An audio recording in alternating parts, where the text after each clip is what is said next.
தெனாலிராமன் கதைகள் 292. மரப்பொம்மை.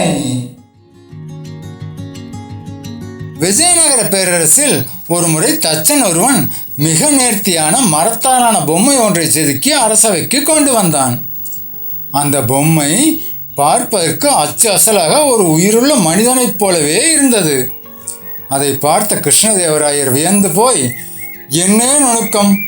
இந்த மரபொம்மைக்கு அசைவுகள் மட்டும் இல்லை, மற்றபடி இது ஒரு மனிதனைப் போலவே இருக்கிறது என்று பாராட்டினார். உடனே அரசர், தெனாலிராமா, இதை போன்ற ஒரு பொம்மையை நீயும் செய்து காட்ட முடியுமா என்று சவால் விட்டார். தெனாலிராமன் புன்னகைத்தபடியே, மன்னா, என்னால் இதைவிட சிறப்பாக செய்ய முடியும். ஆனால் இதற்கு ஒரு நிபந்தனை உண்டு. இந்த தச்சன் செய்த பொம்மையை போன்றே இதற்கும் உயிர் கொடுக்க ஒரு வழி இருக்கிறது. அதற்கு தூய மனம் கொண்ட ஒருவர் இந்த மரப்பொம்மையின் காதில் ஒரு ரகசியத்தை சொல்ல வேண்டும். அந்த ரகசியத்தை கேட்டு மரப்பொம்மை சிரித்தால் அது உயிர் பெற்றுவிடும் என்று கூறினான். இதை கேட்ட அரசவை உறுப்பினர்கள் அனைவரும் ஆச்சரியப்பட்டனர். அடுத்த நாள் தெனாலிராமன் ஒரு மரப்பொம்மையை கொண்டு வந்தான். அரசர் ஆர்வத்துடன், இப்போது இந்த மரப்பொம்மையின் காதில் ரகசியத்தை சொல் என்றார். தெனாலிராமன் பொம்மையின் காதில் ஏதோ சொல்வது போல பாவனை செய்தான். பொம்மை அப்படியே இருந்தது. அரசர், என்ன பொம்மை சிரிக்கவில்லையே என்று கேட்டார்.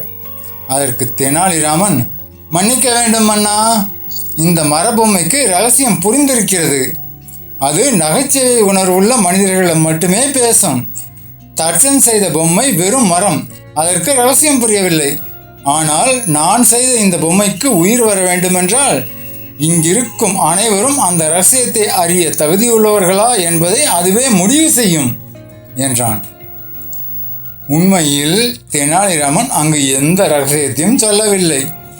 தச்சனின் பொம்மையை விட தன் பொம்மை சிறந்தது என்று சொல்லாமல் அந்த பொம்மையை வைத்தே அரசரின் சவாலை சாதுரியமாக முறியடித்தான். அரசரும் தெனாலிராமனின் சமயோசித புத்தியை பாராட்டி அவனுக்கு பரிசுகள் அளித்தார். தேவையற்ற சவால்களை கூட தனது புத்திசாலித்தனத்தால் தெனாலிராமன் கையாண்ட விதம் அங்கிருந்த அனைவரையும் வியப்பில் ஆழ்த்தியது. உண்மை என்னவென்றால், பொம்மைக்கு உயிரில்லை. ஆனால் தெனாலிராமனின் வார்த்தைகளுக்கு எப்போதும் உயிர் உண்டு. நீதி. எதையும் ஆராயாமல் கண்மூடித்தனமாக புகழாமல் உண்மையான திறமையை அங்கீகரிப்பதே அறிவுடைமை. ஆமாம் மக்களே, நீங்கள் உங்களுக்கு பிடிச்ச தலைப்பை கமெண்ட்ல சொல்லிடுப்பாங்க. நாளைக்கு அதே தலைப்பில் தெனாலிராமன் கதை வரும். அதுக்கு முன்னாடி இந்த சேனலுக்கு சப்ஸ்கிரைப் பண்ணுங்க, லைக் பண்ணுங்க, கமெண்ட் பண்ணுங்க. தேங்க்யூ.